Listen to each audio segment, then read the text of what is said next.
Hi, my name is Rehan Allahwala. I'm originally from Pakistan. In 2015, I started a small little experiment, and it was called the 500 Mutual Friend Experiment. And today I will share about the journey of this experiment and what have I been able to learn from it. And I think it's pretty intriguing to people who actually totally try to understand it. And I hope you enjoy the journey. An experiment where I asked people to add 500 of my Facebook friends and eventually have 500 mutual friends with me. What is mutual friends? A mutual friend is a friend which is friend with you and is friend with me. So it's a mutual friend. The idea started with a friend of mine who I've never met in person, and she told me once, she was an American, that I add only people who have certain amount of people as mutual friends. And I think she was just trying to brush me off, that she doesn't want to be my friend, but she gave me an idea that this is an interesting concept, that if I have certain amount of friends with a person, that means they trust me more and they add me as a friend. And before that, it was very hard for me to make friends with anyone because I'm a very shy person in personality. I did not know how to break ice. I did not know how to talk and have a conversation. And this gave me an idea that if I want to become friends with a person who is of influence, I can first friend people who are of less influence in their network and then friend them. When Facebook started, Facebook had 5,000 friends limit. You could not have followers or subscribers at that time. And you had to remove someone in order to be friend with someone. So a lot of people in Pakistan started to ask me, I want to be your friend. So I said, well, you know what, if you want to be my friend, you have to have certain number of Facebook mutual friends with me, and I'll be happy to be your friend. So I did this with one specific, I remembered that I asked one specific person to do this. And I noticed that he had a lot of anxiety. He was very impatient. And I asked this to him. He got upset with me, but he said, okay, I'll do that. And he went back, spent some 8 months doing this, and came back to me. And he said, well, I've achieved 100 friends. Now add me. So I did add him. But I still found him impatient, and he would bother me almost every day, asking me silly questions, and I didn't like that. These are questions which he could have easily get answers to from Google or something else, but he was just full of anxiety. So I unfriended him, and he said after a week, what happened? I said, well, now you need to make 200 mutual friends. So he went back and he got angry at me again, and then he still didn't give up, and he made 200 mutual friends. And as the same thing went again, I added him again, and I saw that he had now less anxiety for some reason. I was like, that's cool. And then I added him again after 200 mutual friends which he had, and still he was bothering me, and I still wanted to see what happens if he does add more people. So I unfriended him again, and I asked him, now I will add you when you have 300 mutual friends. And he blocked me. He was so upset at me. He was so angry at me. He just blocked me. He's like, I don't want to be your friend anymore. Months passed, and a few months later I got a message from him. Well, I decided I want to be your friend, and I will do your task. So he went about, and now he was working to make 300 mutual friends. And I started noticing that he had much less anxiety now. At that time, I visited his city, and he actually met me, and I saw that in person he still had a lot of anxiety, and he was still jumping up and down. He was like 19 or 20 years old, and but a big guy. So I spent a few hours with him, came back, and life went on. I was on another event with the President of Pakistan, and a professor came up to me and said, here's a student of mine, and please give him 2 hours of yours to mentor him. I was like, I don't think I'm going to give him 2 hours. He doesn't look like the person I want to give 2 hours to. I was being judgmental. So I said, well, very nice to meet you. I will give you a task. If you accomplish it, I will give you 2 hours. I said, sure. So I said, well, you go to my friend list on Facebook. Here's my Facebook ID. And then you have to make 500 mutual friends. And then I'll give you 2 hours. And he's like, sure, no problem. I was like, cool. I got him off my back. I'm not going to see him again ever, because that's a big task. So a few months passed, and I kept an eye here and there, and then I saw a friend of mine from Bulgaria making a video about someone running a charity, and now I saw her video, and I played it, and it was a short 3-minute video saying, oh, I am so and so, and there is this charity in Pakistan now I am a activist for, and this is such and such charity. And I was like curious, which charity is this? I remember because this was a pretty woman, and she was very adamant about who she would add on Facebook, and she was a very reserved person, and here she is making a video about a charity in Pakistan. So I went and saw the person she was talking about, and surprisingly, guess what? It was the same boy who was supposed to make 500 mutual friends with me and come and see me. And then I inboxed him, and I saw he had 300 and something mutual friends already. I was like, well, I thought you were going to come and see me. You will make 500 friends and you will come and see me. He said, well, sir, I made a couple of 100 friends, and now I don't need to come and see you because your friend answered all my questions. I was like, what is this? It's just so interesting that somehow this boy who didn't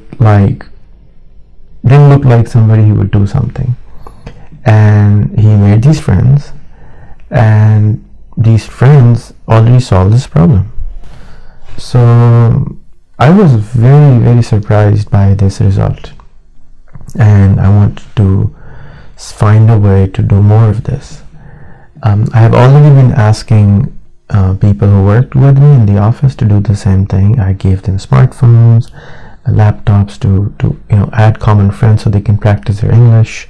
They can talk with them on Skype. They can learn the culture of the business of the customer which they're actually working with. So they were adding, but the results were slow because they say there is always least light under the lamp, and that's true. So I announced that if anybody on my Facebook goes and adds 500 of my Facebook friends, I will give you a free laptop. And people started commenting weird things on my wall, and I didn't know what will happen. I just announced it, and people were upset that why don't you just give it to anybody who's needy if you have so much money, and weird kind of comments started coming. So a few months passed, and a few months later I got a message from a young man saying, I have accomplished 500 mutual friends and I would like to have my free laptop. And I was surprised that somebody actually did it. So I called him up and asked, so what did you learn? What were your beliefs before? What was your mindset before? And I was very surprised that everything he was suggesting that he believed in started to change. He had ambition which was 100x larger. He had goals which were 1000x larger. He had beliefs which were totally changed because he said he used to hate certain kind of people. He doesn't hate certain kind of people. His biases started to change. Mindset started to evolve, just like you would evolve when you travel, because now you actually have a friend who you're having a conversation with, and they're your friend. You can actually have a deeper conversation. So you're no longer talking about people, but you're now talking with people. And that's a huge change in anybody's mindset if you could do that. We go a little backward on how I started using Facebook. So I'm a very curious person, and I was curious about travel, meeting different kinds of people. So I made the point that I have friends from all over the world. And I remember there was an option in Facebook called suggest a friend. So you could go to a friend's profile and then suggest him different friends. So I remember very clearly that I was spending 6 to 10 hours every single day suggesting friends to people. So I would just sit on my computer and I had lists inside Facebook. There was an option where you can make lists, and then you would suggest, I would go to them and I'd say, oh, this gentleman is in computer business, so I would send him 10 more computer people who might be able to collaborate with him. And similarly, oh, he's from Palestine, oh, I will send him 10 friends from Israel today. Oh, he's a Muslim imam, so let me send a Muslim imam from 10 other countries. Oh, he's a Catholic minister in Minnesota, let me send him other ministers from other churches to friend him. And that was very annoying for a lot of people. A lot of people were very upset because they would open their Facebook and they had like 50 friend suggestions in the morning. I was like, a lot of people were very upset with me, but I kept doing it and I enjoyed it. A lot of people enjoyed it. And while I was doing this, I have 2 particular cases which I remember did really well with this connection. So I did this without asking them, without permission. But later on, I asked 2 people that I want to request you that I will send you friend suggestion, but I want to request you to friend everyone which I suggest. Don't think about it, just friend them. And one of the person was Mehwish Abdul Sattar, who was later awarded by the Prime Minister of Pakistan for one of the business people. And I remember she came one time and she was asking for $100 job at my office, and she said, okay, I might take this job, but I have one more opportunity, I will go and explore it. And today she's an award-winning entrepreneur living in Dubai, having a wonderful family with a person she found on Facebook. So Mehwish was a girl, and at that time in Pakistan almost there were no girls on Facebook.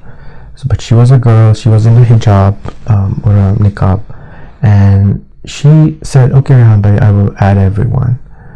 And then she kept adding, and first business she had was with a friend of mine who goes back when I was 13, when I was in Commodore 64 computer software business. She ended up being a partner with this man, his name is Ali Walika, and they started a brand new office, fantastic business, website making, phenomenal thing. And I was like, whoa, how did this happen? Because Mehwish came from a very struggling background, I would say.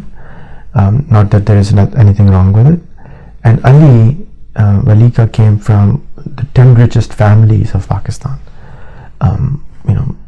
Huge mansion. They had their own ocean liners running around in the ocean. So it was a very interesting partnership. But the beauty of Ali's family is that they're not judgmental, and I was very scared when I was friends with him because he was so rich. But I think their family is phenomenal. I'm friends with his brother, his sister, his mother, his father. I say hello sometime, but they're just an amazing family. They're just so humble, down to earth. You wouldn't guess that they are one of the richest families of our country. Anyway, so Mehwish kept growing, and I kept sending her leads and connections, and she was like Miss Popular, and she kept growing her business multiple folds. Another gentleman was from Quetta in Pakistan. His name was Asad, and he did the same. He said, I will add everyone. Now remember, this is early I don't know, 2008, maybe 2007, very early time of Facebook, and people were not on Facebook. My first video ever on Facebook was about Facebook, and I was explaining what is Facebook, what is Facebook, why should you use it, and I was requesting people to add at least 10 friends on Facebook. Please just make 10 friends, just add any 10 people on Facebook. And now 15 years later, you meet your rickshaw driver, and he has 5,000 friends on Facebook already. It's a very interesting time. So Asad was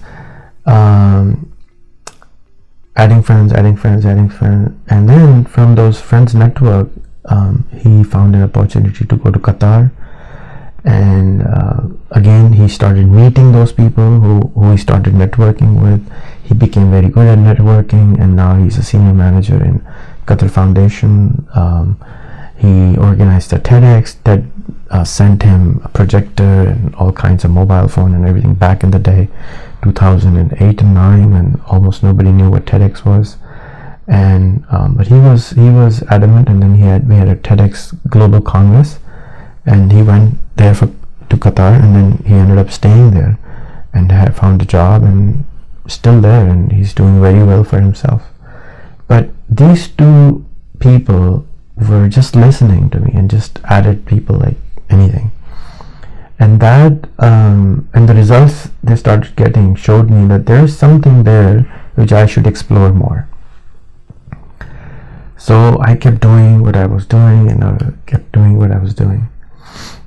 Another very interesting thing happened was that there's another social network called Genie.com, and Genie.com is something that I was spending again huge hours with, 5 to 12 hours every single day, adding my family's genealogy data on it.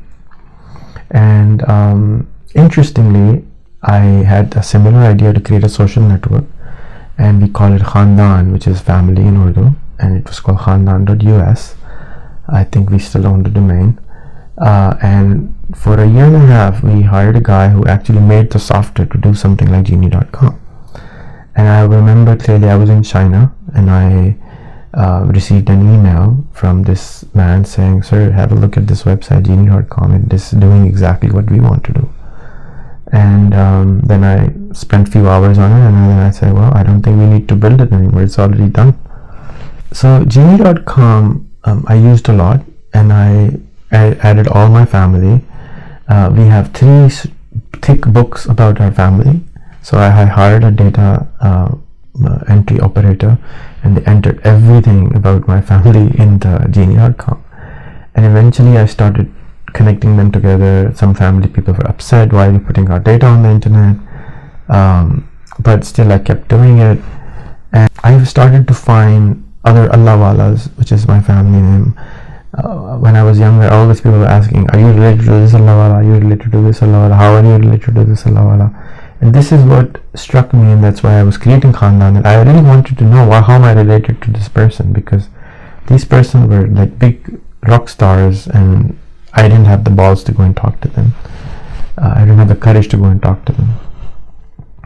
So they wouldn't talk to me. I was just a young guy, a nobody, who also thought of himself as a nobody. So in Genie.com, I ended up, I was searching, and I found that there was Adam in there and Eve, and then I searched and I found Prophet Muhammad in there. I was like, whoa, wow, this is interesting. I actually have a data till that. And in Genie.com, what you could have done is you could create a whole, like a tree of your family, and then you can merge that tree later on with another person's family. So if you had another stranger adding the same great grandfather in somewhere in the world, and Genie would suggest that this person looks the same, maybe you're related. So I started looking for those people, and I started merging the trees. And when I started merging the trees, very interesting things happened. And I found ambiguities in history. I found very interesting stuff out there. But I was very curious about the genealogy of the Prophet Muhammad, so I spent hours and hours every day fixing it on genie.com, hoping to correct the history of our past. So when I was doing that, somehow genie.com discovered me, and they sent me gifts and made me a thing called curator. And I became one of the 10 curators on the planet on genie.com. And I have had superpowers inside genie.com to go and merge any tree. So instead of asking genie.com to merge certain tree, they gave me the power. We trust you, go ahead and merge it. And there I discovered a gentleman who's from Israel. Now I think at this point I had no friends from Israel, and I searched for him. I started talking to him on genie.com, and I searched for him on Facebook, and I sent him friend request on Facebook. His name is Kam Shemuel, and he said, "I'm sorry, I don't add anybody on Facebook, only my family." I was like, okay. So I said, well, would you adopt me? Can I be your brother or something? So anyway, he did not want to be my friend on Facebook, but for 6 months I kept trying here and there, messaging him, and he eventually added me as a friend. So he became almost my first friend from Israel on Facebook, and I was like, yes, I have somehow finally met an Israeli on Facebook, and now I can ask him, why do you do this to Palestinian? Why do you do this to Palestinian? And I could actually ask these questions. And when I added him, a week later, I sneaked in my mom's. I asked from her Facebook ID, sent him a friend request, and then my wife and my daughter and my son. And he's like, why am I getting all these friend requests? I said, well, they're my family. So you're my family, you can be friends with them. So he was not very happy about it, and I call him a very angry man. He still says that he's not a very angry man, but I think he was similarly anxious and upset about things on the internet, like other people were in my circle. But he started adding, and then through him I probably met some other people, and he added my family. So he had like 5 Pakistani friends now or something like that. It's this first time in his life he's meeting some Pakistanis. It's the first time in our family's life somebody's meeting from Israel, and we were just having chit chats, no deep conversation. Then sometimes I would ask questions on my wall, right? One of the most provoking questions which I was asking is on my Facebook wall, which upset a lot of people, and I even received a death threat once. Can a Muslim man marry a Jewish girl? And I know the answer for that. And I ask questions on Facebook, not because I want answers, but because I want people to think of the question. When you think of a question, you will either say whatever the answer is in a comment, and then you will find people who disagree with you. And when you find people who disagree with you or agree with you, you all of a sudden start to find your tribe. You're like, why is he disagreeing with me? I'm the right person here. So this kind of questions would create heated debate on my Facebook wall. And this was very interesting because slowly and gradually I collected people from all over the world. And this thread, I remember, came 2015, I would guess, or maybe 17 or 16. So by that time I had a lot of Jewish people on my Facebook. I had a lot of Palestinian people on my Facebook. I had a lot of people on my Facebook, and they would just go left and right about fighting on these questions, right? And very interesting thing was happening in these comments. The debate would go on for 3 days, and I would see that after 3-4 days, these people who were fighting became friends on Facebook.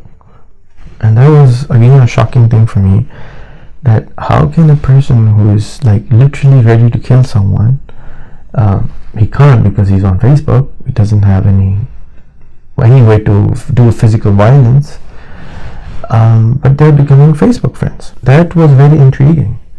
So I kept doing this and doing this and doing this, and some people became friends, some did not. Some started to hate me, some started to think I'm some kind of a secret agent with a secret agenda using Facebook for some kind of something, which I don't know what it is. They never say. Whenever I ask someone, so why do you think I'm doing that? The answer always is, you know. So I don't know. You know, you're not answering us. You know the answer. And I'm like, I don't know. If I knew, I would have known. I wouldn't ask you. But people coming in from past, people coming in from, I would say, before the internet era, before the Google era, have a lot of bias and judgments inside us based on things which we have heard from our parents, our culture, our friends. Later I discovered that 70% information which we consume or believe does not come from books and school. It comes from our neighbors and friends. And well, I kept doing what I was doing, and kept asking questions, keep living my life, and things started to evolve and change. From the last chapter's work of how I was having commenting and conversation going on my Facebook was born the instituteofpeace.org. When I saw that we can use social media for having conversations like this, I thought, why not scale it? Why not, coming from my IT background, everything has to scale, everything has to go to everyone, everything has to be done by everyone, everything has to be taken advantage of everyone. It's like a McDonald's burger, everybody has to try it. So I went to a conference. I had a project called Rehan School, and I was invited to Belfast to speak about it. And I met a gentleman.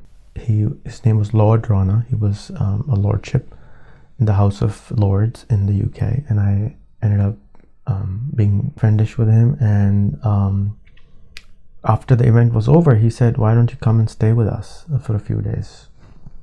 I was like, okay. So then there was this event in Spain, in the Canary Islands. I went there for a few days, and it was a Thai convention. And I called Lord Rana, and he said, well, I'm making a new Institute of Peace, and how can you help us with that? And I googled, and I saw instituteofpeace.org was empty. Before I could even think, I just bought the domain. I was like, this is an interesting domain. And I told Lord Rana, this is available, and I bought it for you, and you can have it. He said, no, I want Lord Rana Institute of Peace.com or something like that. I said, okay, no problem, you can get that. I will keep this one. So I kept it, and I built the Institute of Peace on it, which is an online organization trying to build peace in the world by having more dialogue with people instead of about people. So humanity spends $2 trillion every year, which is $2,000 billion every single year in arms. But we spend, I don't know, maybe not even a fraction of that in diplomacy of peace. There's 2 countries in the planet out of the 200 which have a ministry of peace. And when I started Insan Party, I wanted to make sure that there is a ministry of peace there, because Pakistan spends majority chunk of its GDP income on arms, on the army. And if there was peace with the neighbors, we could save all that money and spend it on infrastructure for the people. So that's how Institute of Peace was born. And under the umbrella of the Institute of Peace, we started doing some shows, some social media interviews where you can meet a person from a country which you don't like, or from a religion which you don't like, or from a race which you don't like. So basically you do all these interviews, and you publish them on social media so that people can discover them and listen for the first time in their life, like I did, from the horse's mouth directly. So as a Muslim, I was told a lot of things about Israel and Palestine and Palestinian people and Israeli people, but I did not have any friends directly who I have actually spoken with or talked with or have a conversation with or have a cup of tea with or have a meal with or have not been to their house. How can I believe everything which I was fed without ever verifying it? To me, that's wrong. And in the age of the internet, it's totally wrong. And that is what the Institute of Peace is supposed to do, to create opportunities for people from around the world who who literally hate certain kind of people, to have a conversation with. There's no result required. It's just a conversation. A conversation leads to friendship. A conversation leads to better understanding.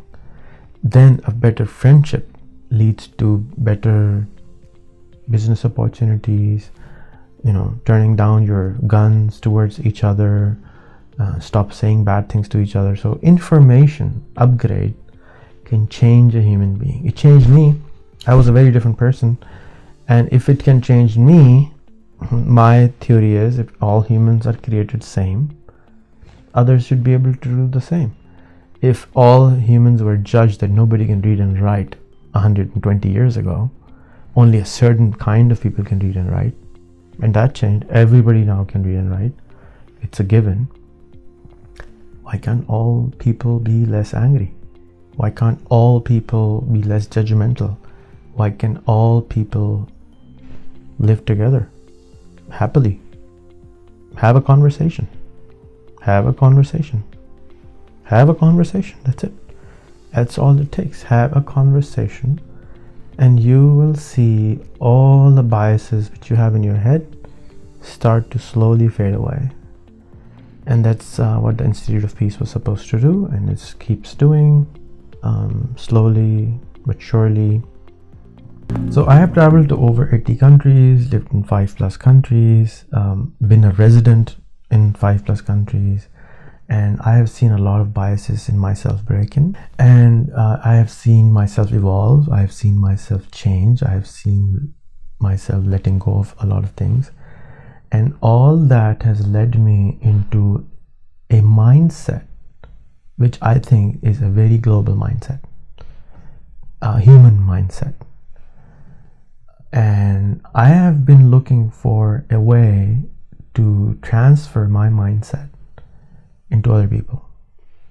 And I think it has been an experiential learning, not a bookish learning. So I would like for this to be transferred as an experiential learning. Now, how do you sponsor 8 billion people on the planet to travel to 80 countries and live in 5 countries? It requires a lot of money. It requires a lot of courage. It requires a lot of things. So I was looking for a way, a method, which would make this happen, and at the same time it wouldn't cost an arm and a leg. I have spent, hundreds of thousands of dollars in traveling to these countries which I traveled to.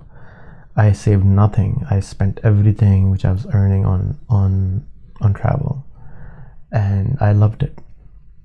But it's an expensive hobby, or an expensive university degree, you can say.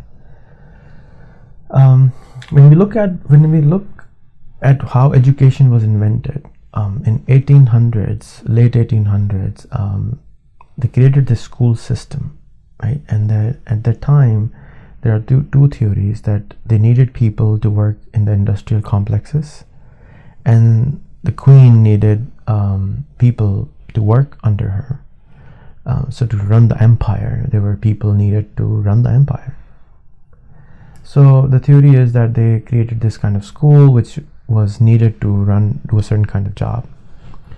But after the internet is invented, after Google is invented, after YouTube becomes one of the biggest universities on the planet, what kind of mindset is needed? What kind of humans are needed to grow Earth without killing itself.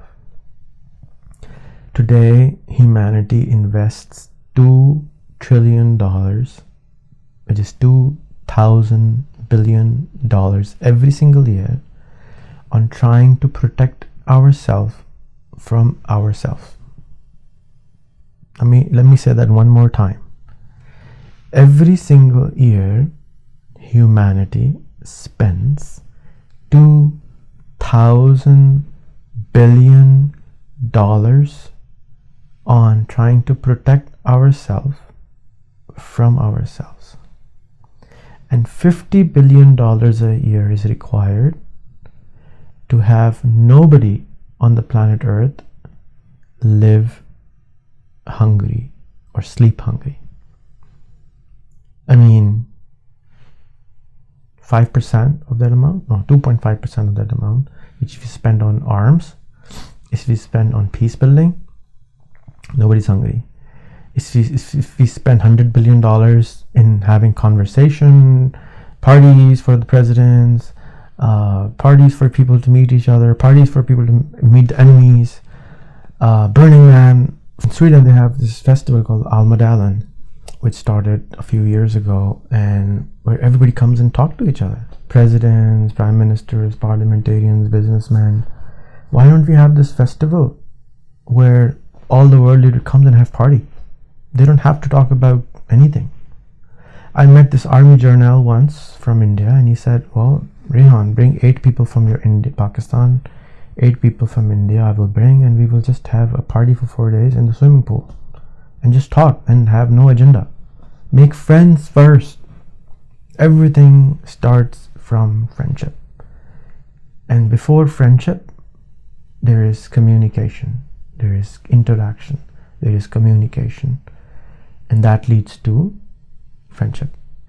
So if humanity has to grow, if the humanity has to live another 100 years, or even 20 years for that matter, we need to stop wasting the $2,000 billion a year, which we waste on protecting ourselves from each other through arms.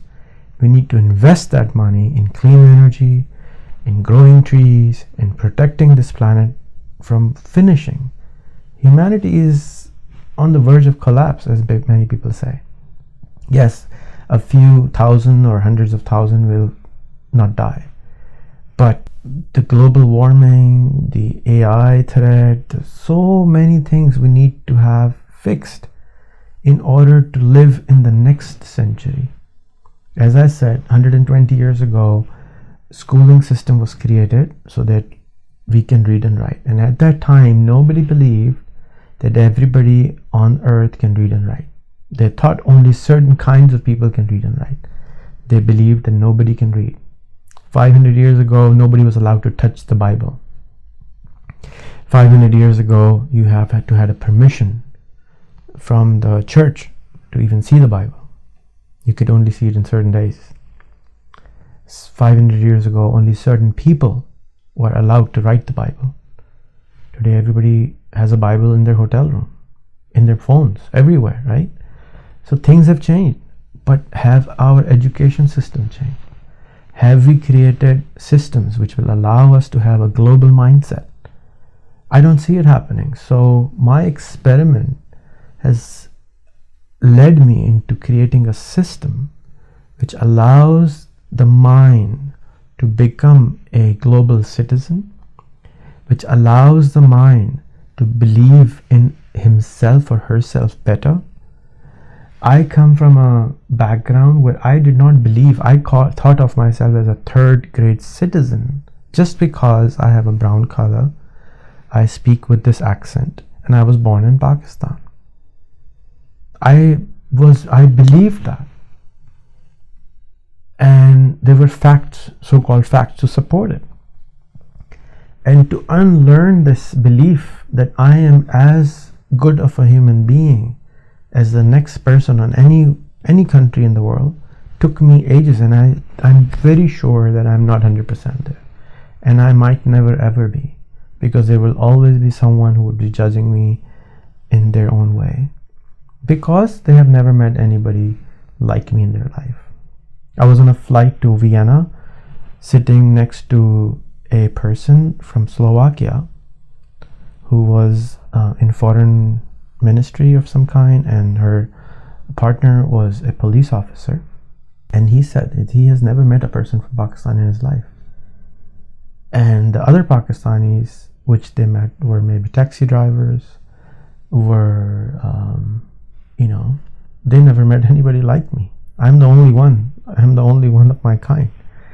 How can we judge a human being for being from a certain country, for being a certain religion, from being a certain background? We should not judge, but we are taught to judge. We are taught that we are certain kind, and we are to a certain extent. Why? Because we learn 70% of who we are not from books, not from school, but from our friends and society. We turn on the television, the information goes in, and then we start to believe it. It goes again and again and again, and we believe it's the truth. And it's not wrong.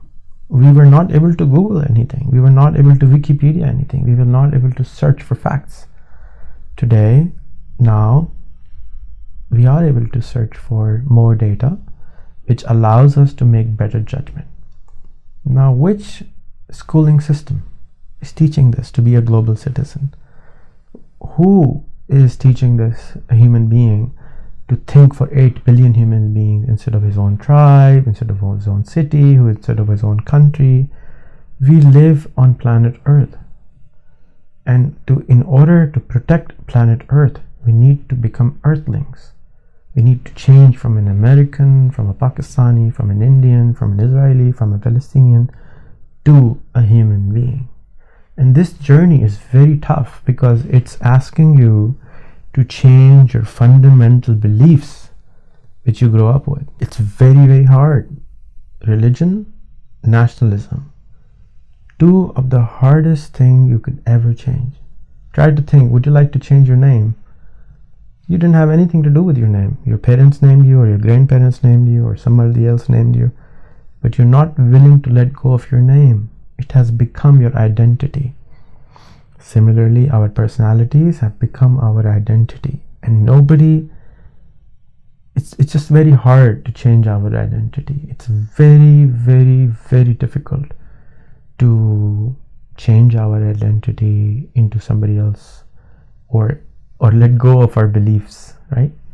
Poor Newton almost was killed because he said, Earth revolves around the sun, and the sun revolves around the universe. And Bible said something else.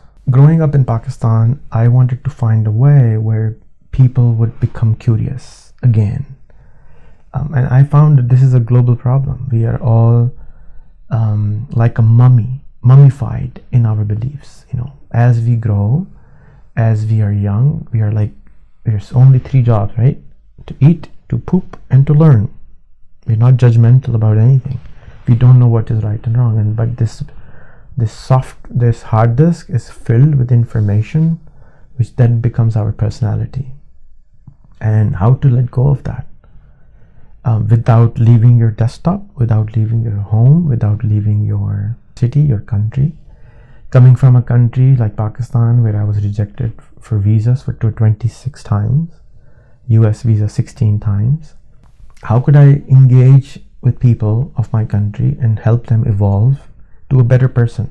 I have belief that a poor person in Pakistan does not want to become a rich person. Majority of them have such a strong belief to their habits, to the way they are, that they're not able to let go, and that is what stops them from becoming richer, from having an easier life. Absolutely no reason for them not to become rich. Absolutely no reason. They have smartphones, they have internet access, they have electricity, and yet they make $100 a month. And that's unacceptable to me.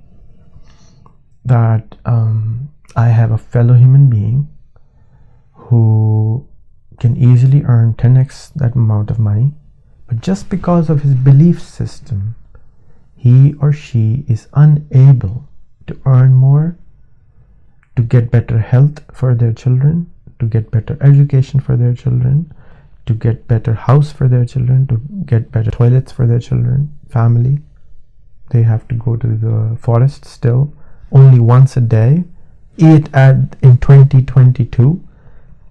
It's unacceptable to me, and I don't want to stop till it's fixed. And there's nothing to fix.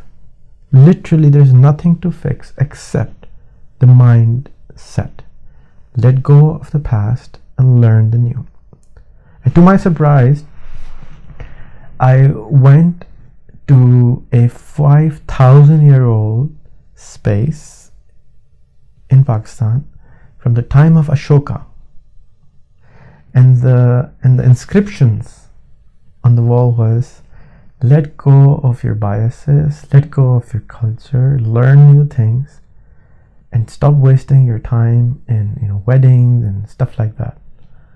And I was shocked. It's like 5,000 years and still we're doing exactly the same which Ashoka was asking us to do, and we're not letting go of our biases and remaining poor just because, and there's no reason, right? And in today's day and age, with so much information, so much power in our pocket, in the form of the smartphone, the internet, the Google Assistant, the Siri, and we are not using it.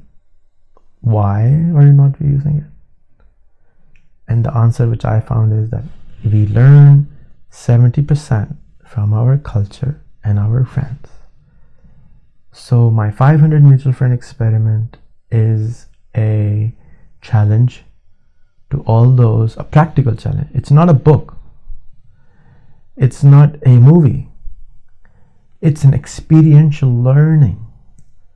The only one I have known and I know of, which costs nothing, free for any human being to travel the world, unlearn what he knows or she knows, and change the belief system which he has or she has, which will change his mindset, which will open doors of prosperity, of happiness, of pleasure in their life.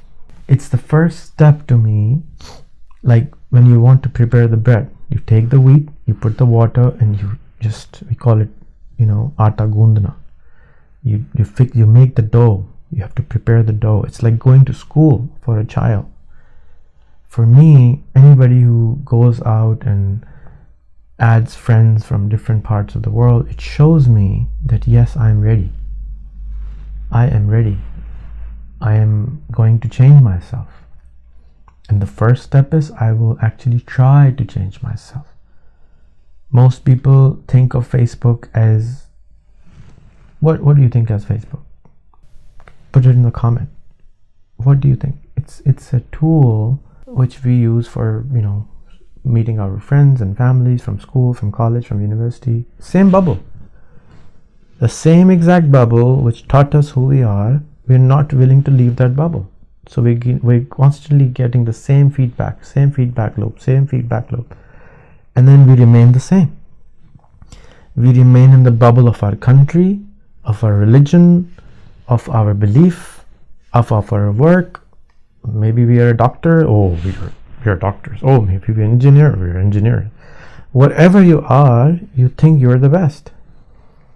And the best way to break that is by meeting somebody who is better than you, who has done so much more from you. And you were like, oh my God, I look like a small little tiny ant in front of this giant elephant who has achieved so much, right? But it's not in a book. It's in front of you. He or she is writing about it. It's showing photos, making videos, and you can interact with them. You can comment on them. You can literally have a conversation with them.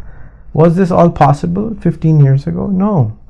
So we need a new system to educate our children, to educate our elderly, to let go of the biases. And until and unless we let go of the biases, we will destroy ourselves as human beings. Because we no longer live in a country, we live on the internet. We live on the internet where the tools have changed, the language has changed, The way of working has changed, the way to grow has changed, the way to do business has changed, the way to communicate has changed. Everything has changed, and the school and the college and the university has failed to give us all that belief and the mindset in order to survive in this new world where you can have a call with a person anywhere on the planet for free. You can have a video call with anyone in the world, have a conversation, have a relationship over Facebook, over WhatsApp, over the internet. People are living their lives on their phones. Let me give you an example. I met a gentleman a few weeks ago. He's from India. He says, my 2 daughters sleep with me in my bed. They're young little kids. And I have a birthday, and they're lying next to me and they're texting me, Papa, happy birthday. And I'm looking at them like, I'm looking at my phone and I'm looking at them, and they're sending me message, Papa, happy birthday. And they're right there in the bed next to them. Why didn't they say it on the face? Because the way they communicate is different than the way we communicated to our parents. It's just different. It's not bad or good. It's different. It's a new medium, a new tool of communication. Or posting it on Facebook. Majority of the people of my country, where I come from, wish other people now happy birthday, which was never true a few years ago. Now everybody's wishing everybody on Facebook. But when they meet each other, they don't. They don't say anything.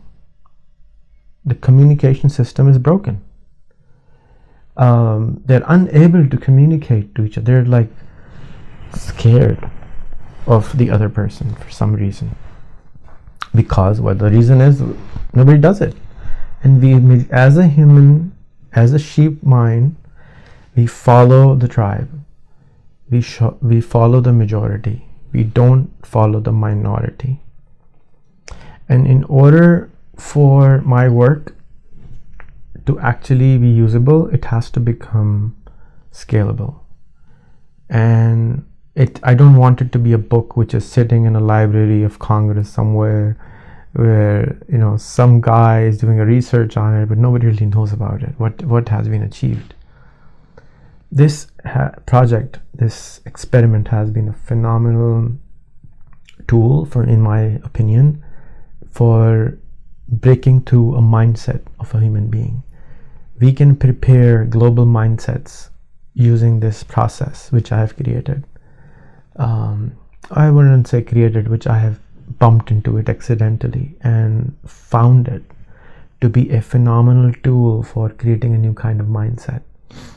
I'm constantly tweaking it. I'm constantly evolving the whole procedure, and I keep fiddling with it. But my biggest hindrance is that people don't understand it, and it's really hard to explain because I don't know how to explain it to anyone who has not really watched or heard me for an hour. If they want to really understand it, they want me to give them a trailer and then expect that they have watched the movie. It doesn't work that way, does it? You can't live your life and just live on the trailer. You want to live your life. And this whole journey, it's a journey. It's like a life journey, which I have been able to make it where it's just faster for people to unlearn themselves and evolve themselves. It kind of forces them into a new version of themselves. And this is the biggest skill they can have to achieve anything. There's a author, his name is David Hawkins, and he has written a book called Power versus Force. And his major work is contributed to creating a chart of consciousness. Just like we have IQ, we have EQ measured, so we can increase our EQ, increase our IQ, because we can measure it. If you can't measure something, you can't really do it. So David Hawkins really measured the consciousness level of humanity, of human beings. And he believes that unless we cross, he charts it from 0 to 1,000, and he believes that unless we cross 200, we are not really even human beings yet. We are not really doing anything we want to do yet. So this process, which I've created, allows you to raise your consciousness. And when you raise your consciousness enough, doors of heavens open to you. You raise your consciousness, and then you raise automatically your spirituality. And when you are spiritual, there are more dimensions than we know of. We are living in a 3-dimensional world. I believe there are more dimensions in the world things we don't understand really yet. And once we start raising our consciousness, the spiritual realms start to open for us. And my mission in life is to end world poverty. And I don't think we can end world poverty unless and until we raise the consciousness level of human beings. The poverty is there in their mind, not in the physical world. They can have $1 billion in their bank account and still be poor.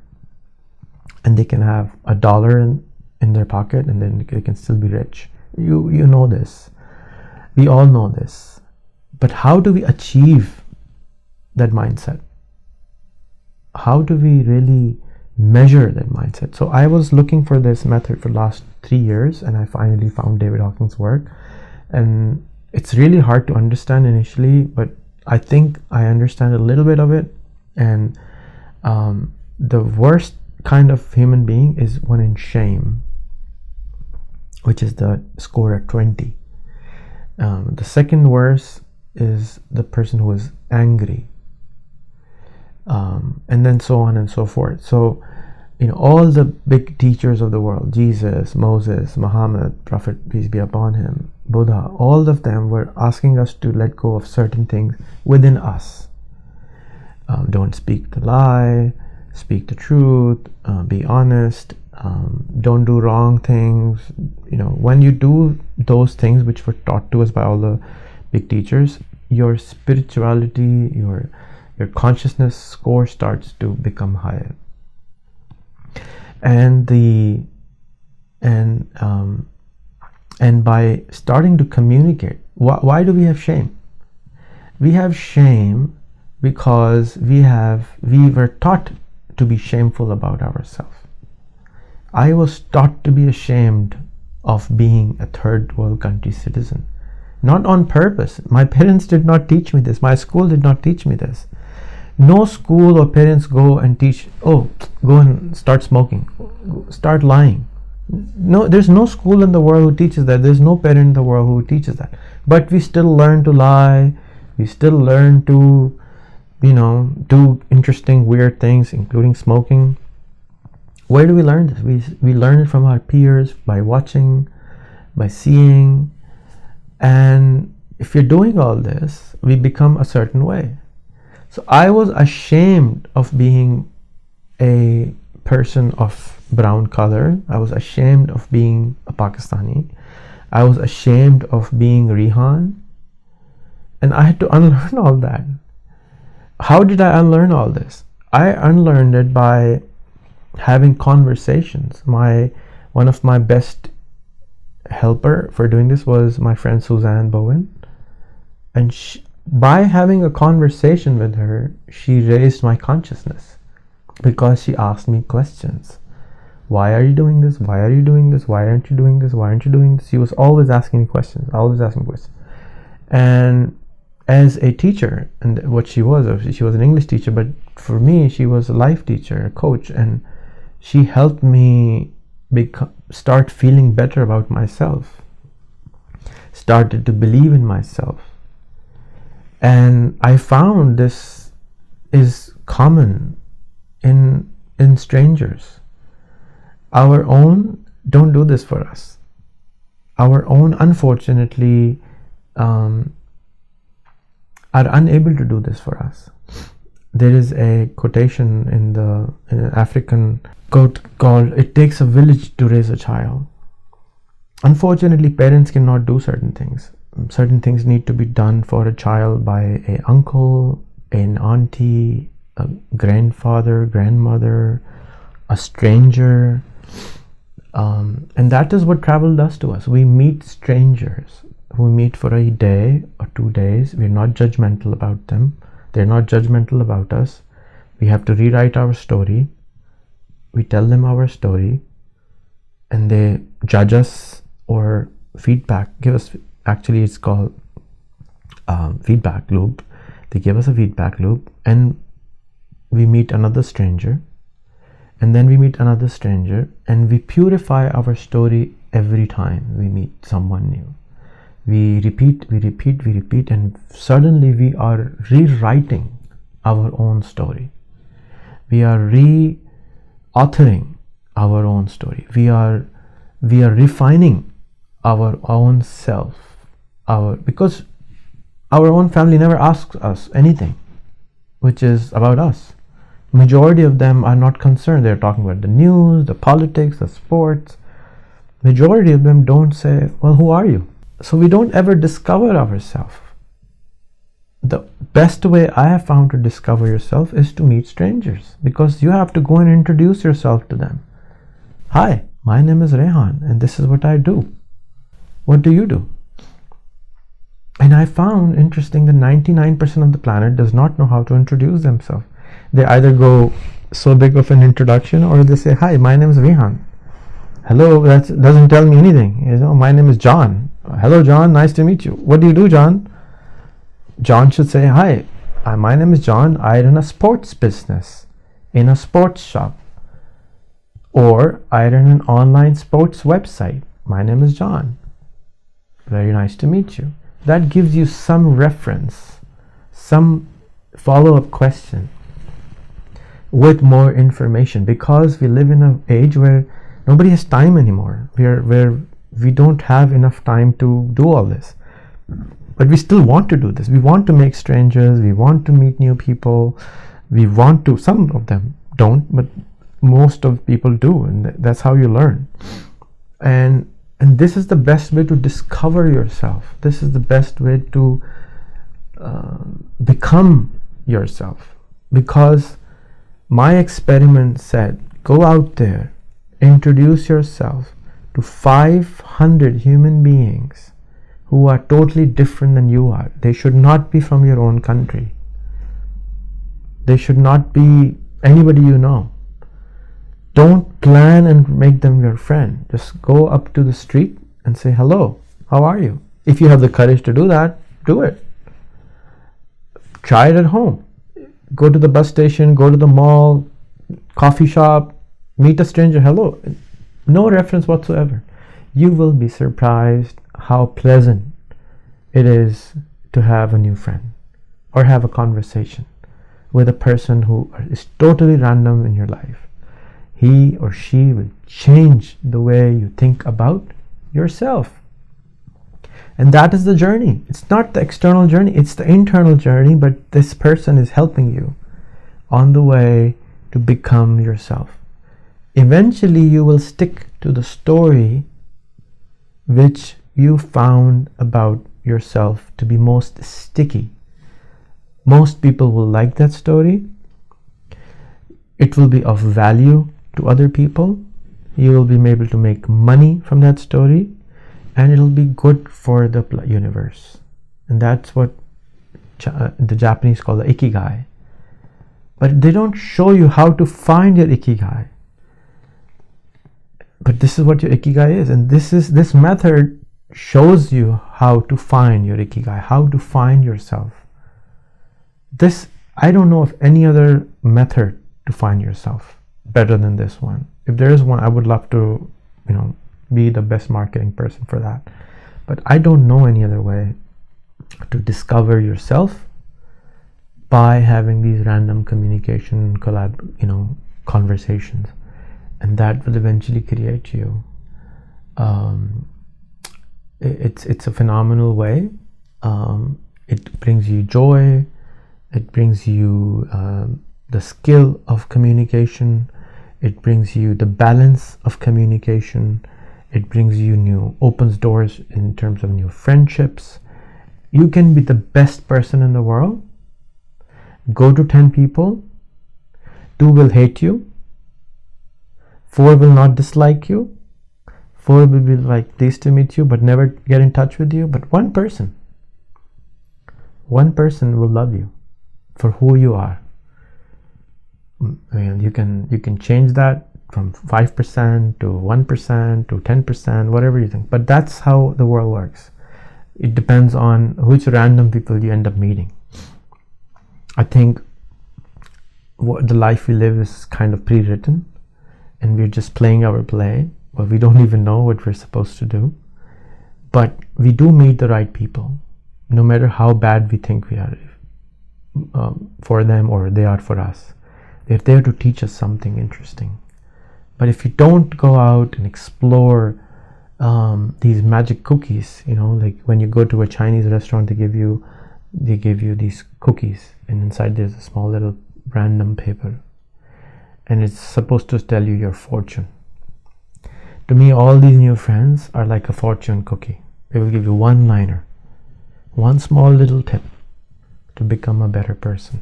And they're actually designed for you. They're there to meet you. They're waiting for you. They're there for you. If you don't meet them, I don't know, majority will not discover themselves. And it's true. In a planet with 8 billion people, how many people are actually enlightened and following their heart, following their passion, following their ikigai? How many do you think are doing that? In a planet where we have the power to impact billion people each, how many of us are even ambitious enough to reach out to 1 billion people, to reach out to 1 million people and tell your story? Majority are not today, but I am hopeful that just like education 120 years ago was not for everyone, video making and having friends on the global scale is not for everyone today, but eventually it'll become. And I'm very hopeful, and I can feel it right there. It's about to ripe, and it's about to fall, the fruit of the work which Facebook has done, Google has done. Thank you, Zuckerberg, and all the other people. Vint Cerf, who invented the internet, and other people who I have not named, for what they have achieved and done for the planet is just awesome. And the last 6-7 years I've been praying that we could just go on for 20 more years without any major war in the world. With just this phenomenal technology growing and coming into our hands, we will discover things using this phenomenal mobile phone and the internet and Google and YouTube and Facebook. We will change ourselves as humanity. We will become a new version of humanity. It's right there. But we need more empathy in it. We need more understanding in it, so that we don't destroy ourselves before we achieve that new version of ourselves. If we don't communicate, if we don't make friends, and if we don't stop wasting that $2 trillion a year, every year, on arms which are supposed to defend ourselves from our friends, then it's sad that with all the superpowers which humanity now has, we're not using it. Watch a 50-year-old movie of James Bond and see the powers which he has. And now, majority of those powers are in your pocket, in your phone. You can do almost everything imaginable from your phone. These things which we couldn't imagine are able to be done from your phone. We have a broadcasting station, we have a television channel, we have our radio station, we have our school, college, university, relationship, our light meter, our home manager, our assistant, our whole communication device. I mean, what's Star Trek 50 years ago? And I think we do more than Star Trek now already from our phone. It's the most amazing time humanity has ever seen, and it's constantly growing. And I want you to be part of this journey. I want you to think on how you can repurpose this $2 trillion being wasted on arms for other things in life, for making a humanity which is much better. I envision a freeway, a highway around the globe where we can just sit in the car, go through Africa, go through the US, go through Europe, everywhere, right? I mean, a peace highway. Whenever I travel and I see the roads being bad, it's difficult to travel, make it easier. Watch content of Jack Fresco. Let's build those tunnels like Hyperloop is making. We can sit here and go somewhere in a jiffy. Or I recently found out that finally Scotty Beam Me Up is happening in China. People have been able to transport smaller items from point A to point B. Really amazing stuff is happening. So I'm not disappointed in humanity as per se. I am very hopeful, but I'm very sad at the same time because as a doctor, if you see someone in front of you in pain for no reason and you can give them a small little aspirin and they can fix their headache or the pain they're suffering, and they're not taking, they're like, I'm not going to take your aspirin, dude. It's evil, it's bad. And you're a doctor and you're like, just eat it, it's nothing and it's free. They're like, no, I'm not going to take your aspirin. So it hurts me as a person who has seen things. It makes me sad. It makes me happier when I see people flying, but as the saying goes, birds which are born in a cage think that outside is a prison. People who are born in the prison of misinformation, people who are born in an age where they were not able to do all this amazing things are still keeping us from moving forward. And I invite everyone, especially the elderly people, because the younger ones can take care of themselves. I think they're very, very well equipped with the technology and globalization. But the elder ones who are actually making the policies for humanity, who are spending these trillions of dollars on arms, they don't understand the world yet the way they should, the way it is. I have a friend in Budapest I met, and he was a very interesting guy, and he was kind of a futurist, I would guess. And he said, I just met him randomly, and he said, Rehan, I see 20 years from now my son having a girlfriend in Australia, and he would go from Budapest in a 2-hour flight to Australia to be with his girlfriend for 3 days a week, and he will come back in Budapest and do his job or something like that. And it inspired me that he was able to think that way, that 20 years from now the transportation, the visas, the borders, the world will be looking in a very different way. So what is 500 mutual friend experiment and how does anybody do it? So it's a simple experiment to measure what happens to you if you add 500 of my Facebook friends. So you go to facebook.com/Rehan33/friends, and then my whole friend list opens. Then you click on all, and then you just add randomly as many people as you can. But before you do that, you need to make sure that your profile has your name correctly spelled in English so that people who you're trying to add can read your name, has a bio, like there's an option in Facebook called bio. You can line a one-liner, who are you? So my bio says, let me read it for you. I work on creating mindset that allows common Pakistanis to increase their income to rupees 100,000 a month. That's my one-liner. It explains what I'm doing, why I'm, basic information, but you can do it as a very like. Under that, there's options to write on where do you work, where do you study, and all that kind of stuff. So a lot of people don't add this information, but if somebody goes and actually writes your name on Google and write your company name, your LinkedIn ID will pop up. And in the LinkedIn, you have everything. So you're basically like 10 seconds away from discovering that person. or somebody can discover you. So if you're basically scared of stalkers or somebody who is going to hurt you, they can Google you. They can actually find out more information about you. But a stranger who you're actually approaching, hello, please be my friend, it's not going to happen.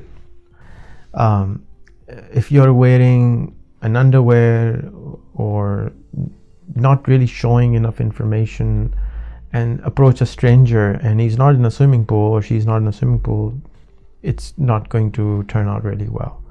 So in Facebook, your information is your power. You need to make sure that your information is as much there as possible. Where do you work? What is your work about? What is your position there? Add a few things. Where did you go to school? Where did you grow up? Where did you live? It will not hurt you. I'm not going to ask you to publish your number, your street address. Don't do that. But do list where which city do you live. If you live in, say, New York, there's like another 10 million people there. So how does it hurt? If you are don't want to list your company, but as I said, if you have a LinkedIn ID, then they will discover you. So better put it out there. The first line or the introduction section is the best because that's all people are going to give you time, unless you're a pretty girl. They get to be added easily. So a lot of people add people, put a fake photo, and that doesn't really work. They're not really becoming your friends. So don't do that.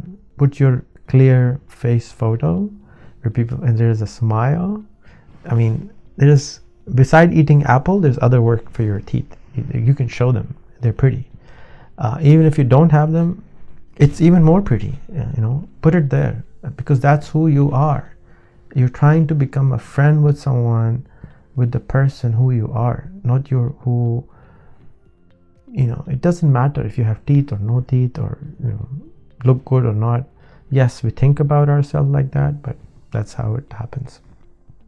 So what's an experiment? The experiment is how you change after adding 500 of my Facebook friends who are not from your own country. And then after that, you have to go and interview using something like StreamYard.com or BeLive TV or Facebook. Facebook Live function has an option to get a guest in there. But have random conversation with random 20 people about life, about anything. And each conversation will be 30 minutes long. What will happen after this? So after this, you will start to change inside you. You will see a change happening inside you. And this is what I wanted to measure. So I did it with 500 people. I gave away around 500 laptops and interviewed them and asked them, how did it change your life? So it has changed a lot of people's life.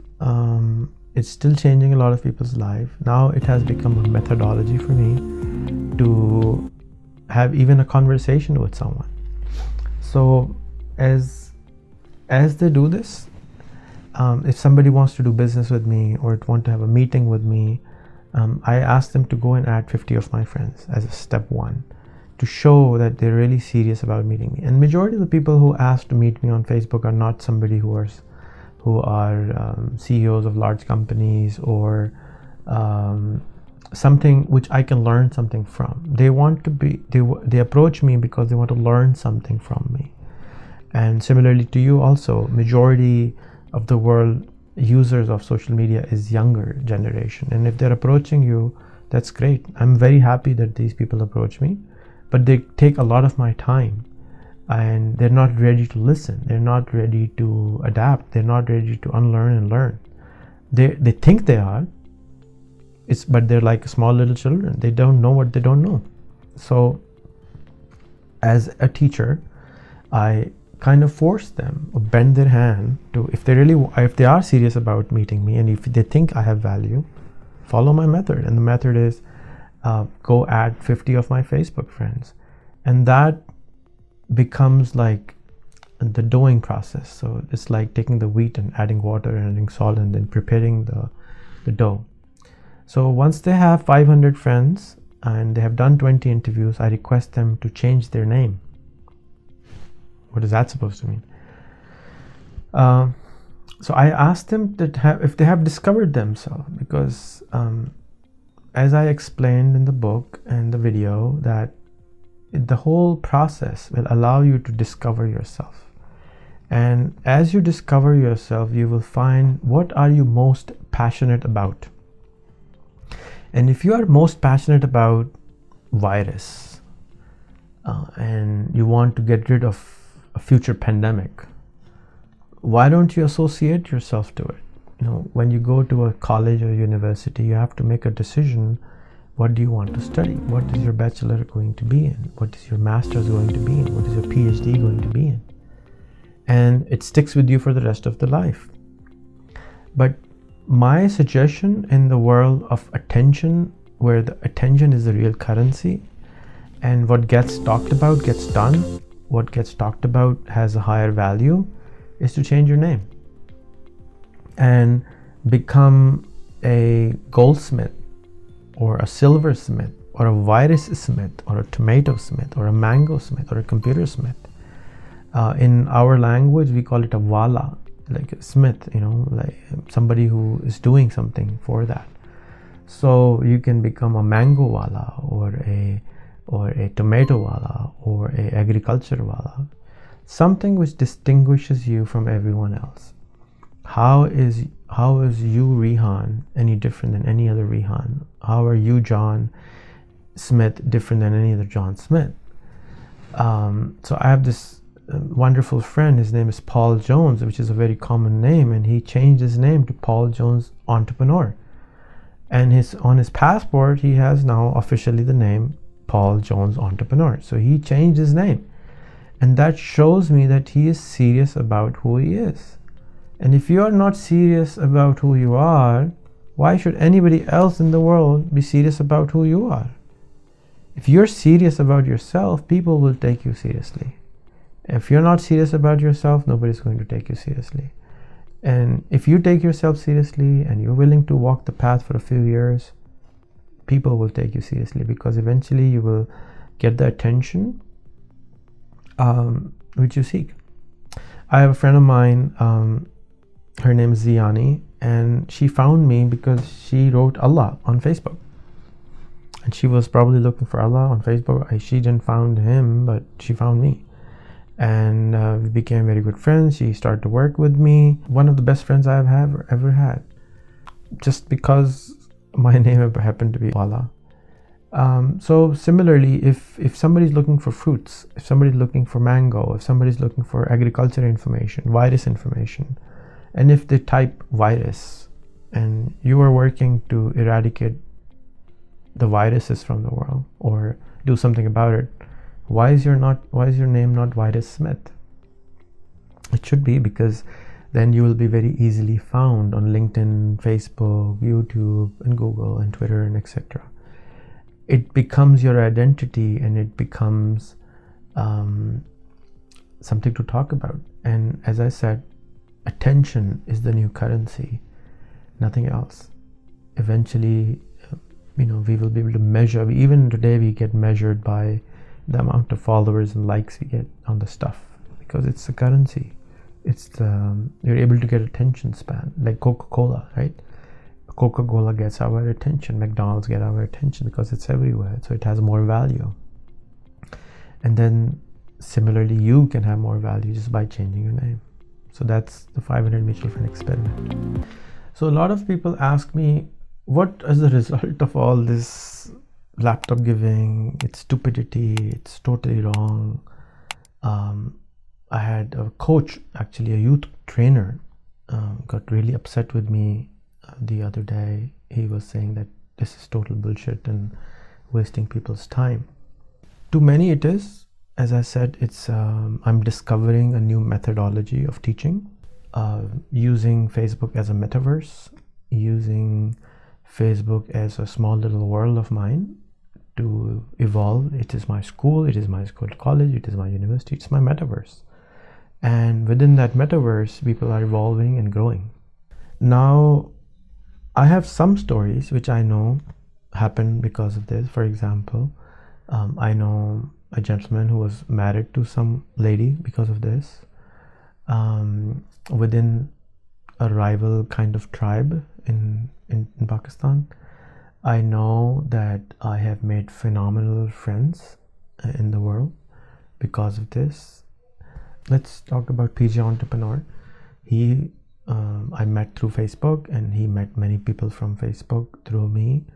And then he is launching an NFT, and that NFT is written by a boy who he met through Facebook through me, and then now he is working with him in Philippines. I think I am a product of Suzanne Bowen. She helped me transform myself by asking the right questions. But in my journey, I don't give her a lot of credit of a lot of things. I'm also a product of my parents, which I don't give a lot of credit to, but they actually developed me into the person I am.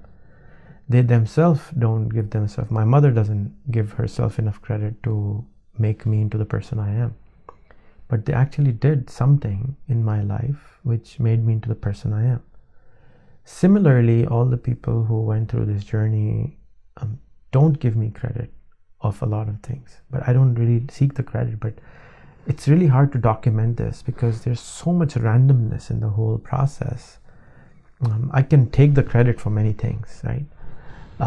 But it's not the right thing to do, I think, because don't have the exact data. Maybe Facebook can one day release the data of who connected.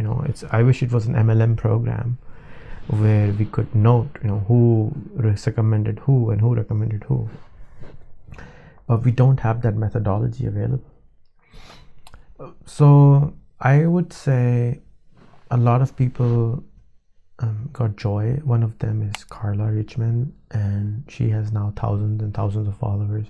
She has reached to over 2 million views, 2 million students, you can say, and she teaches English, right? As she was a retired person who was alone in her bubble living in Washington DC, and now she has a huge tribe who is learning English from her every single day, and she's impacting.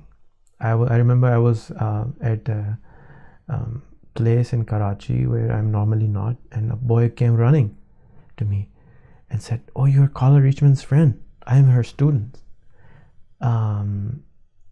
And I was so surprised and happy for her that people know her in Pakistan. It would have never happened. I have many small stories of change.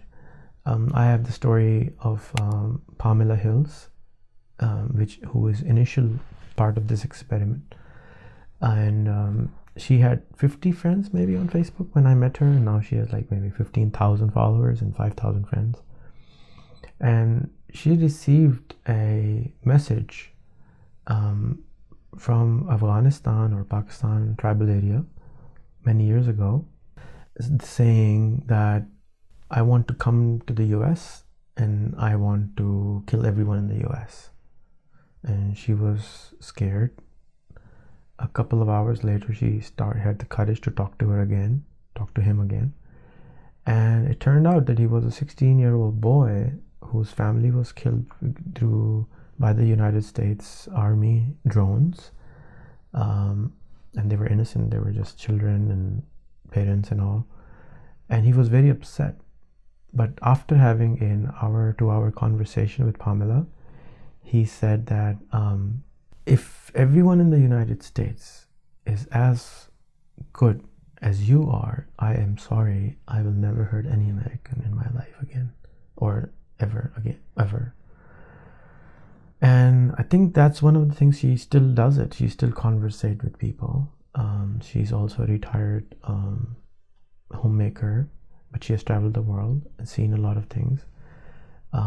I've had the honor to go and live with her family, with my son and one of my colleagues in her house. She was a fantastic host. But beside us, through this experiment, she has been able to help 2 young Pakistanis migrate to the United States as students full scholarships they have received. It's very hard to know how this whole journey has impacted, because most of the people who know me in the Facebook world think of me as a crazy guy, as a nutcase, and they don't take me seriously. But they still follow me. I have around 1 million followers on Facebook today, and I keep doing what I've been doing for the last 10-15 years. I keep bringing people who are very different in the lives of these people, who they would never have the courage to say hello to. So I would bring scholars, models, teachers, churchgoers, normal people, special people, and just post about them like a 2-liner and say, hey, here's a guy you can be friends with, and just say hi to them and ask them your question. And they do, and they become friends with them. So majority of the people who are doing this experiment are not completing the experiment, but they're still following this experiment. I have a very good friend from Europe. She told me that when I found her on Facebook, I posted a video about the Paris bombing, and she commented somehow on it, and I said hello to her, and we became good friends. And she said to me later, after like 6-7 years of meeting, that I was very curious about Muslims and I wanted to meet the Muslims and talk to them. And maybe that was the reason she started talking to me.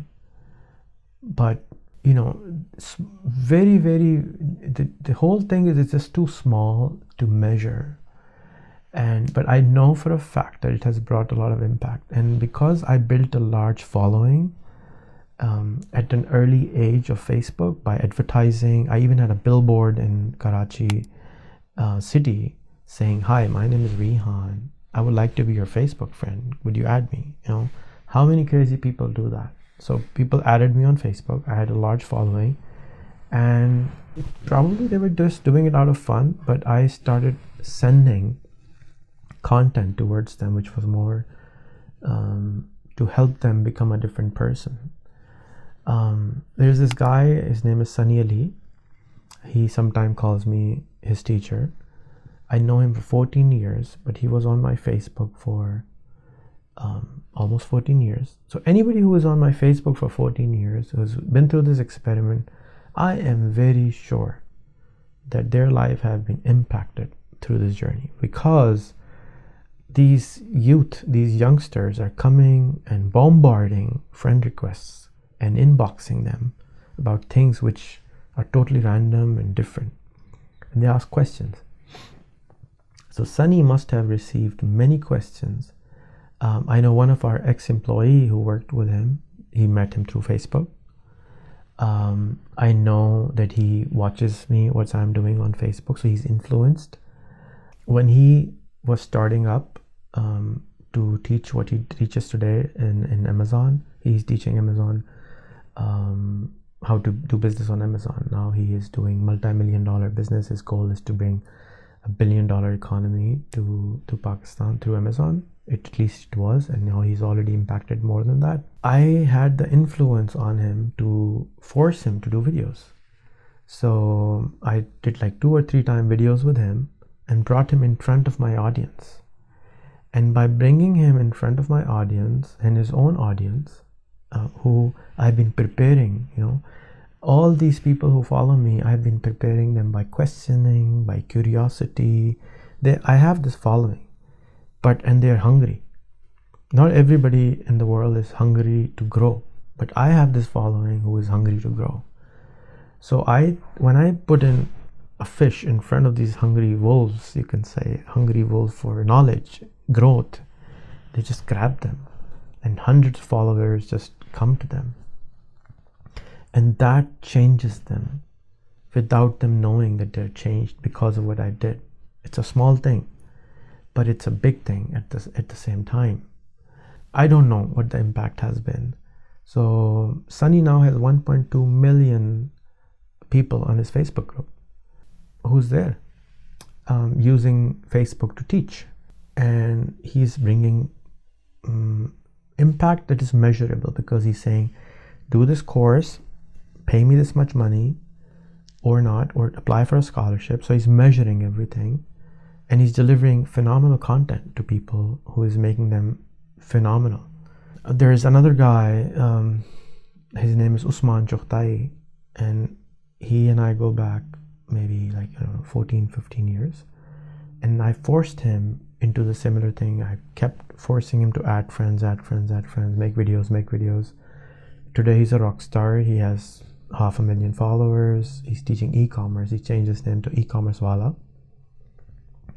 And he claimed to be first person in, he holded my hand and he said, I'm going to take a bet, in Sufism, in the lineage of students, you take a bet, okay, I hereby am your student from now on, like a admission in the university. So he was one of the first one who did that. And I never asked anyone to become my student until 3 years ago, which is 2019. I never made anybody formal student until I was sure what I was doing is actually working. And then I started asking people to, would you like to be my student? Would you like to be my student? So far only 30,000 people have said I want to be. Majority have never completed the job which I give them, but they do a little bit. And then little bit quenches their thirst.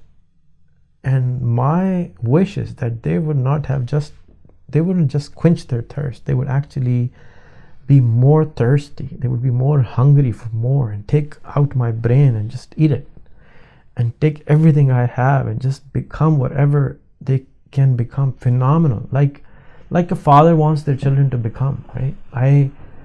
I see as myself as a teacher. I don't see myself as anybody else except a teacher, and I want to give away everything I have in my head. That's my biggest desire, that I don't want to die with anything in my head which can help humanity by becoming better, by taking advantage of what I have explored.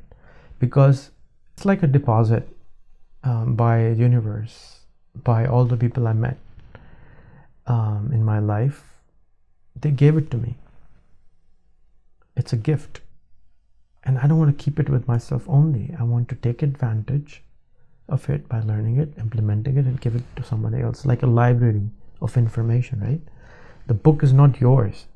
It's there for you to read and then pass it forward. So it'll be really sad for me to burn this library or die with it by being inside. I wish Ray Kurzweil will invent this machine quickly so I can download my brain and just put it on a hard disk and just people can use it. And make an archive of it, make billion copies of it, and just Google it whenever they want to Google it. Or somebody would come out with a way to get into my Akashic records and download everything and Google everything. So it's just easier, right? It's just, why go through the same pain which I have been through? Why not take advantage of all the experience I have? Why not learn from what I know? Why not collective learning is what I crave for? To me, Facebook is a global mind. It's not one person anymore. There's like a global mind, interconnected, intertwined. And when we ask questions, the global mind comes together and helps us solve those questions. But you have to have the right audience to have the answers right. If you don't have the people from other parts of the world who have already solved the problem which you're trying to solve a small little water problem which was solved in Europe 55 years ago. It's not even a problem there anymore, right? So you just ask it on the wall on Facebook, but with the friends from Europe in your network, and you would get it solved. So I know of a school in Chaman which has raised over $100,000 from my network, and they educate children there. I know for a fact that hundreds of partnerships have been made, maybe thousands have been made because of what I have done, but there's no way for me to prove it. and I don't really want to prove it. It's not, I didn't do it to prove anything. There's, so many friends I have. Hisham Sarwar, who is now the #1 teacher in Pakistan for freelancing, calls me a teacher, and I respect him for that because I didn't really teach him much. What I did for him was I helped him come out of his box. I helped him be able to put videos on the internet, which are now making him extremely famous, extremely powerful, extremely amazing, which he was. But all I did was I throwed him into my Facebook machine where I can take anyone, and through this system I can make them into a rock star very quickly. It's like I have this, it's like you're a singer and you come to my record company, and I have a small little training company, and I train you and make you a record, and you become a rock star out there. And I've been able to create the system. The system is very simple. Fix up your social media profiles, start making a little bit videos, connect with people who are different than you, stop being judgmental, boom. And let me make a small little shout out for you, and you will change. I met a woman last week in Dubai, and she wanted to teach blockchain. Made a post for her, 3,000 students overnight. She made 80 students in I don't know how many months or years. So this audience which I have, which is hungry, I have this audience, right? And it doesn't cost them anything. It would cost them to go on Facebook and advertise themselves and then fetch that and learn all that, how to do it. And I'm here kind of taking them and throwing them in the water, and instantly you're swimming. There are thousands of amazing people out there, millions even, who don't think they're amazing. And that's the biggest problem I have. These amazing people don't think they're amazing. I tell my wife, you're an amazing chef, please put videos. She doesn't. I don't know why. And I can't force myself. I can't force her to do it, right? I have to keep inspiring them. And I'm not one of those people who would force. But in my student program, I kind of force on them because they're here. They're saying, I want to learn. So if you're going to a doctor and saying that take out my teeth, of course I'm going to take out your teeth and fix your teeth. But if you don't come to me and say, please take out my teeth, I will not do that. You want to suffer? Be my guest. Please go to the next room and shout. I don't want to hear your shouting. But if you want help from it, I can help you. And I have created this beautiful system which slowly teaches you to change yourself, to grow yourself in a small atomic bite-size methodology where you change your friends and your mindset changes. So what have I achieved? I don't know. I will not be able to give you a solid answer for that, but I know that it has helped a lot of people. Maybe one day somebody can actually measure it for me. I have had a few people tried to measure it for me, but they were not successful enough. But let's see where all this goes. So why did I do this experiment? I don't want anybody to, I would say I wanted to find a way where people could actually be on a global journey on becoming a global citizen of the global world we live in, with the tools that were available to them in form of the internet, Facebook, mobile phone, internet account, computer. And I wanted to find a way where they can become a person of global mindset and think as a human being living on planet Earth, and discover a way where they can actually make phenomenal impact on themselves, their families, their cities, their countries, and their planet.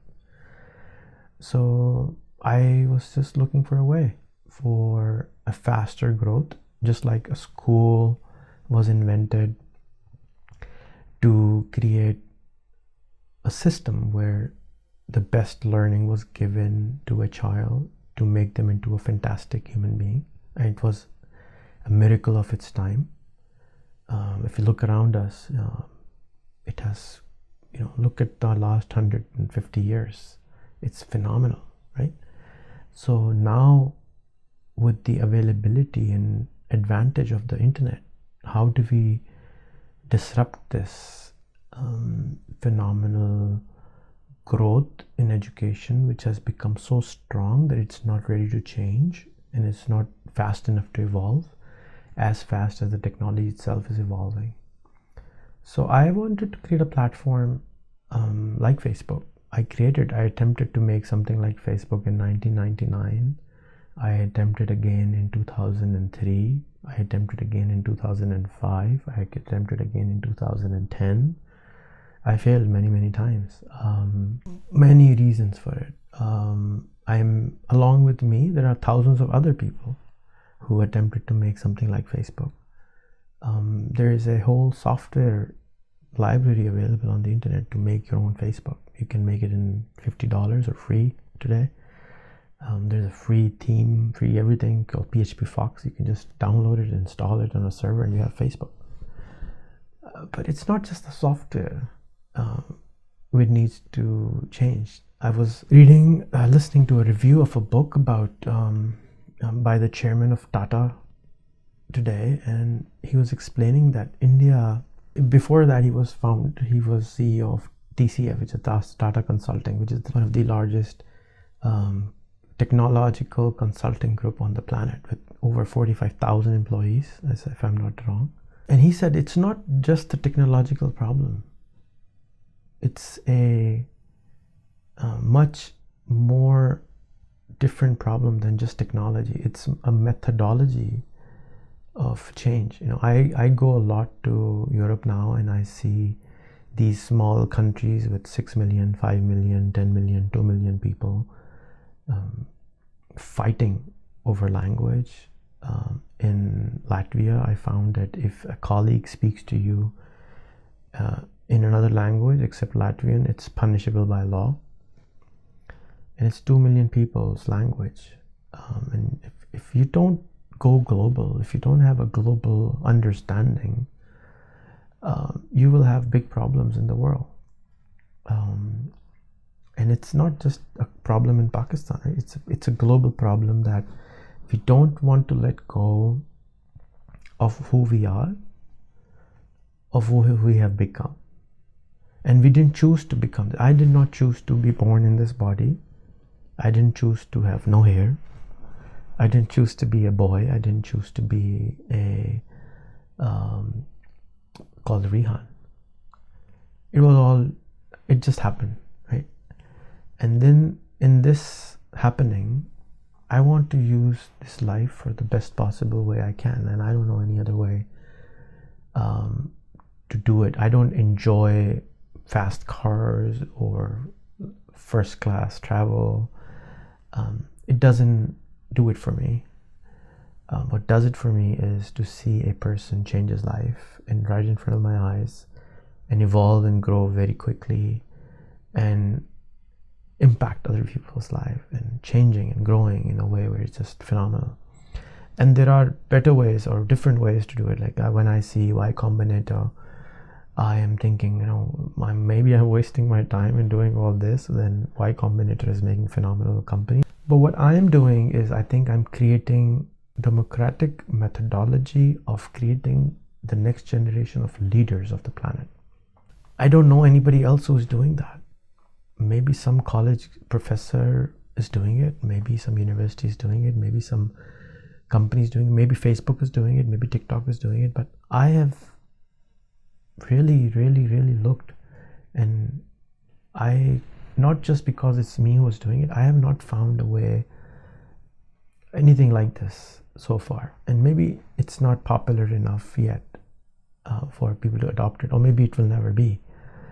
But I find it valuable, and I struggle with myself almost every week that should I continue, should I stop, and should I just go live my life and do something. But there's this bug inside me which forces me, wakes me up in the morning and say, what did you do today? What are you of value today to yourself? What are you Did you do something good enough which will make impact?